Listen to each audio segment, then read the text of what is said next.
Oh, thank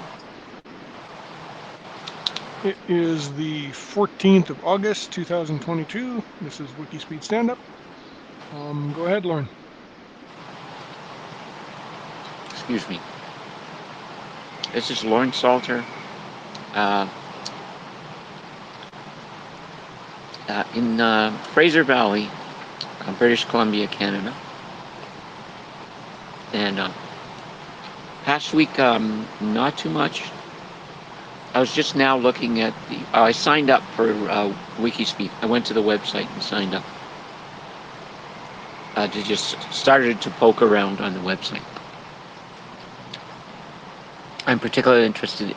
Okay, so the coming week I'm going to see about donating to WIKISPEED. I'll check how that all's working. And blocks are just a lot of other things going on. I think this summer, this summer after the pandemic, this is the first time people have had a chance to get out. So overall, I'm finding that it's hard to get people out to do things or join meetings. Because in Canada, we know we have a limited time. The weather's gonna be nice. And so that's that for me. Okay. It's Michael Wilczuk, Saskatchewan, Canada. This past week, tank level project, I tested the power of my loosely put together fire beetle, and it takes very little power in deep sleep, but about a watt when it's running the LiDAR. Actually, that's the power supply takes about half a watt, and then the TF Luna and the Fire Beetle take the other half a watt. And I then set up the tank level version 0.5 and set it up for about a 10-minute schedule, and found out that the TF Luna on my test setup wasn't responding to I2C commands anymore. I can't tell if the cable's loose or if I damaged it somehow. I loaded an older version. I changed from the Fire Beetle back to the old ESP32 and ran a version from last November, and it's still not running, so it looks like the sensor's toast. I'm not sure what I did to it or if it's a loose cable, but I don't have it working, so I don't have any progress on checking the battery usage. As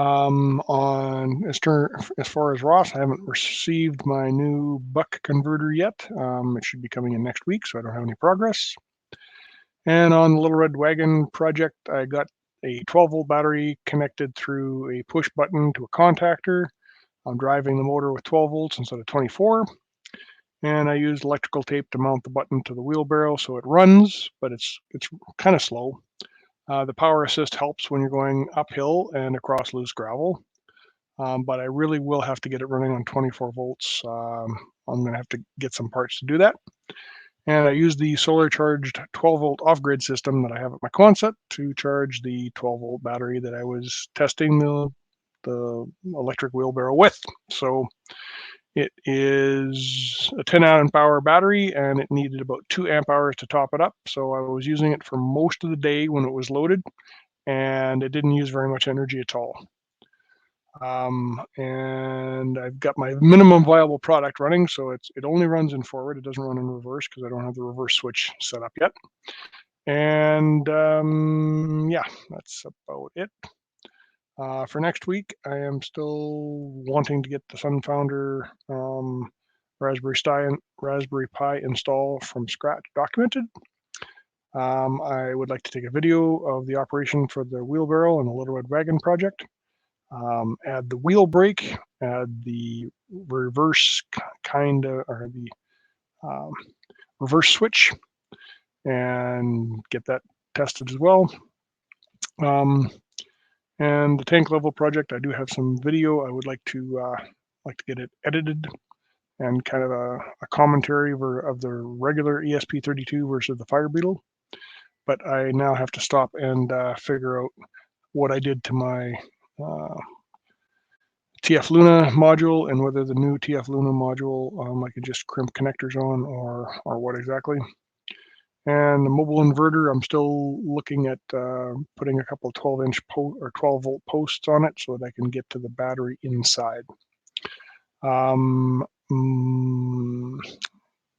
Blocks. I still have a problem with motivation. I'm getting more stuff done, but I could be doing a whole lot more. I don't have the drive and determination to get out and do it. Back to you, Laura.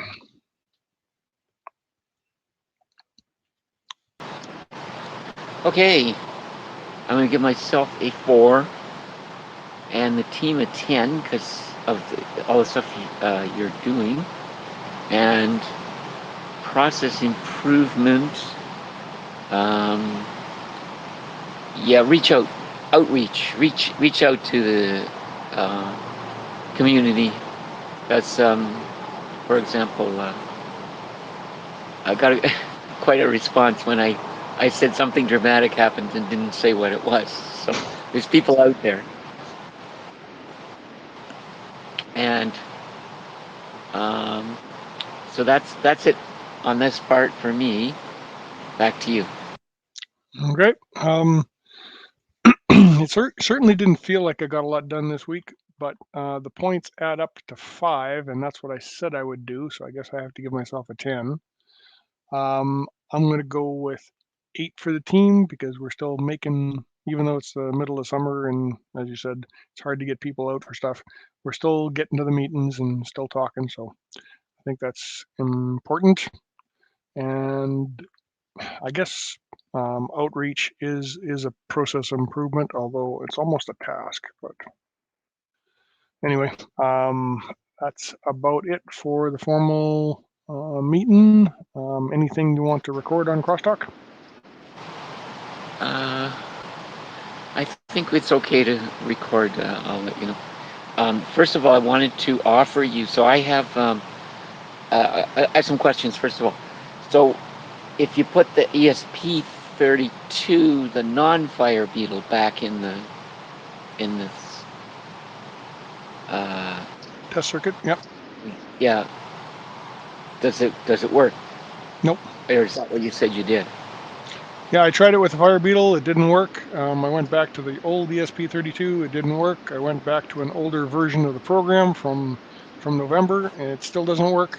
Okay. So I think I broke the LiDAR, the TF Luna. I'm not sure how, but or maybe there is a wire that is loose somewhere in here. I don't know exactly, but Are you breadboard or solder or what? Breadboard. So I checked the pins one at a time from where they are on the ESP32 to Right. the terminals on the TF Luna board where they're soldered onto the board, and everything seems to be connected all the way through with the power off, Right. obviously. So I'm not sure what I did. So if you kind of leave it the way it is, would you like me to send you one of the TF Lunas? Mail Well, it to you. I'll be home for sure on I've the got this guy. 24th. I bought it like when I bought all the Fire Beetles. They had a TF Luna. It's got the wrong connector on it, and it's got teeny little wires. So I have to spend a little bit of time putting crimp connectors on there. But I do have another TF Luna that I will be trying. It's just that when I sat down and tried it, it didn't work for me, and I was kind of pissed off, and I threw it in the corner. They're awful tiny, and I imagine they were developed. When did they start to become available? I think about 2 months before we started using them. They were pretty new. We're at the bleeding edge here. Yeah, we were pretty like we didn't get the sample quantities, which were about 6 months before that. But we were relatively quick on when they started being advertised on Mouser or DigiKey or whatever. It's exciting and it's frustrating Mm-hmm. to use it. I mean, probably they'll improve in the next few years. I mean, when you break something, it's nice to learn from it, right? Okay, I won't do that again. Yep. Right now, I don't have anything to say, okay, I'm not going to do that again because I don't know what I did. Right. Yeah. Anyway, such is life. Yeah, reminds me. Yeah. So,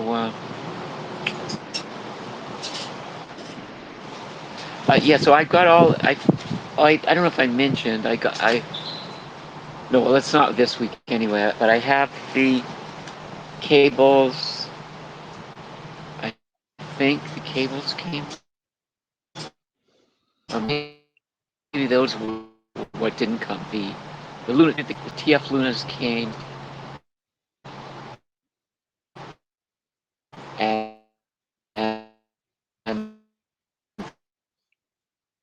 Okay, I'm losing you, Lauren. uh, I think maybe the cables, the long came. So I'm into. Can you hear me? Yeah, I lost video here a couple minutes ago, and then you were cutting in and out. So I think you said you got the long USB cables and you got the Yep. TF Lunas and. Okay, you're cutting in and out again. I was trying to remember. I know 2 out of 3 came, and I. So Okay. I'm ready to do stuff and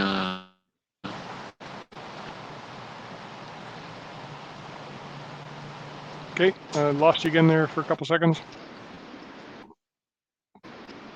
it's really exciting about the wagon. Yes, the wagon does actually roll. That's important. But it is annoying that when it doesn't have any weight on it, it can spin one wheel and not just help you.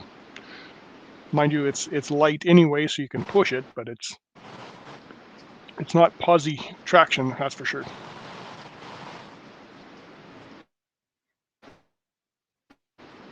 That. Sorry, I missed that. Are you thinking of adding positive traction? No, that would be mechanical stuff inside the differential. I'm not really going to mess with that. Right. The only thing I could do is put brakes on the wheel, and if the one wheel starts spinning by itself, apply the brakes so that the other one gets traction. But that's pretty complicated. Yeah. Right. Yeah. Okay. All right. Yeah. So I mean, until I get home and start playing with those parts. Mm-hmm.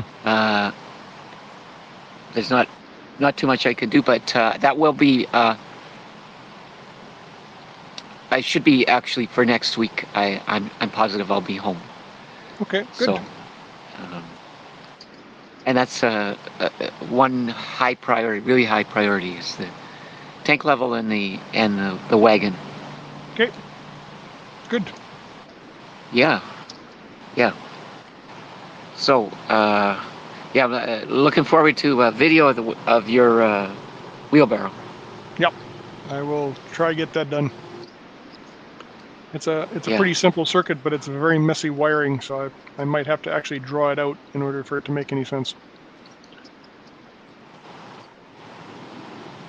It's Okay. amazing. It's amazing how messy wiring can be.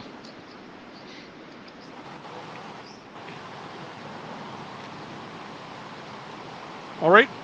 It wasn't one of those CAD programs that makes nice wiring. Well, They something I like could. that probably wasn't used. No. In terms of the wiring that I put together,